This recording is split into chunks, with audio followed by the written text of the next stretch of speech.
Hello সবাইকে, আমি প্রিয়া চলে আসলাম আরেকটা নতুন ব্লগ নিয়ে। তো আজ ছিল 14ই ফেব্রুয়ারি, মানে শিব পূজার আগের দিন। 15ই ফেব্রুয়ারি ছিল শিব পূজা।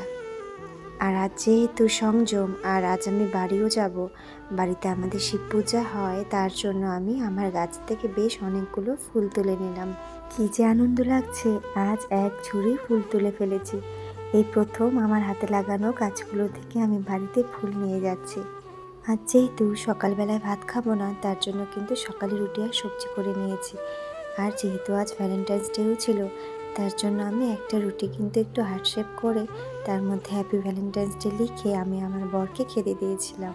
সকালে খাওয়া দাওয়া সেরে তারপরে কিন্তু আমরা 11টার মধ্যে বেরিয়ে পড়েছি। আর বাড়ি গিয়ে আমরা কিন্তু বিকেলবেলা একটু বেরিয়েছিলাম বাজার করতে।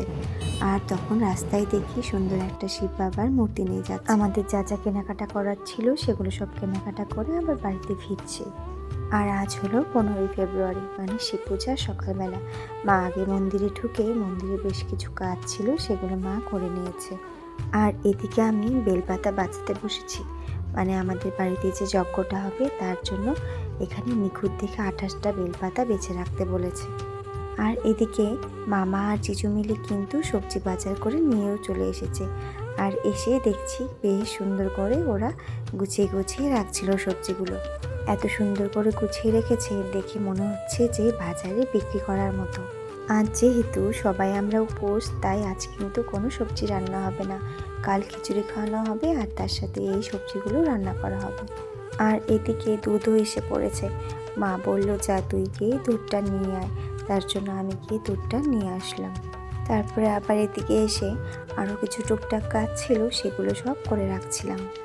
চালটা ভিজতে যেহেতু সময় লাগে, তার জন্য চালটা দিনের বেলাতেই ভিজিয়ে রেখেছিলাম। পূজা শুরু হতে যেহেতু অনেক দেরি আছে, সন্ধে পার হয়ে যায়, তার জন্য কিন্তু সব কাজ একবারে করা হচ্ছিল না। আর এদিকে আবার আমি চলে এসেছি একটু আলতা করতে।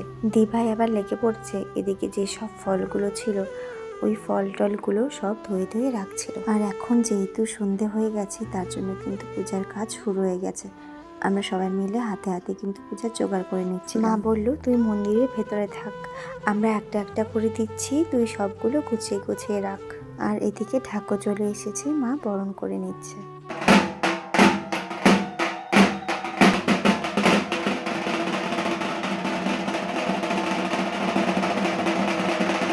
বাজনা বরণ করতে করতে মার কিন্তু শরীরে একটু ঠাকুরের শক্তি চলে এসেছিল। এটাকে কিন্তু অনেকে ভারও বলে। এটা অনেকে বিশ্বাসও করে, আবার অনেকে কিন্তু বিশ্বাসও করে না।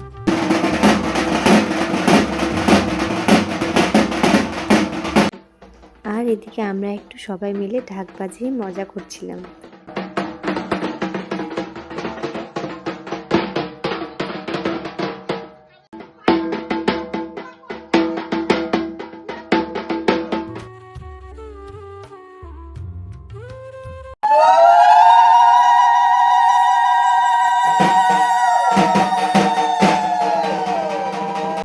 আর এখন এই 8:30 মতো বাজে, আমাদের ব্রাহ্মণ মামা কিন্তু চলে এসেছে।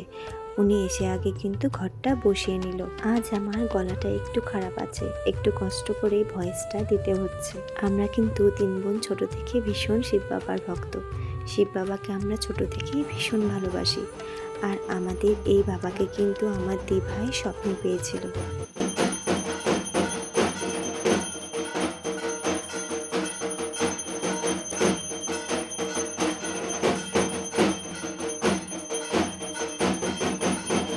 বাইরে আমরা সবাই কিন্তু দাঁড়িয়ে দাঁড়িয়ে পূজা দেখছিলাম, আর ভেতরে আমাদের ব্রাহ্মণ মামা পূজা করছিল। পঞ্চপ্রদীপ দিয়ে আরতি করার পরে আমরা কিন্তু সবাই আশীর্বাদ নিয়ে নিচ্ছি। আমাদের এই মন্দিরে কিন্তু ছোট ছোট অনেক শিব ঠাকুর আছে। আমরা 3 বোন এরকম অনেক জায়গায় অনেক রকমের পাথর দেখতাম, আমাদের মনে হতো যে এটা মনে হয় শিব ঠাকুর। তার জন্য কিন্তু আমরা নিয়ে এসে মন্দিরে বসাতাম। পূজা প্রায় শেষ হয়ে এলো, এখন আমরা সবাই মিলে অঞ্জলি দিয়ে নেব। আর আজ একটা মানুষকে ভীষণ মিস করছিলাম। আমার ছোট বোন কিন্তু এবার পূজাতে থাকতে পারলো না। ওর যেহেতু সবেমাত্র বিয়ে হয়েছে, তার জন্য কিন্তু ওরা হানিমুন করতে গেছে। অঞ্জলি দেবার পর আমাদের সবাইকে এক এক করে যজ্ঞের ফোঁটা দিয়ে দিচ্ছে। আর এখন আমরা সবাই এক এক করে জল ঢালবো। সবার আগে আমার মা ঢেলে নিল।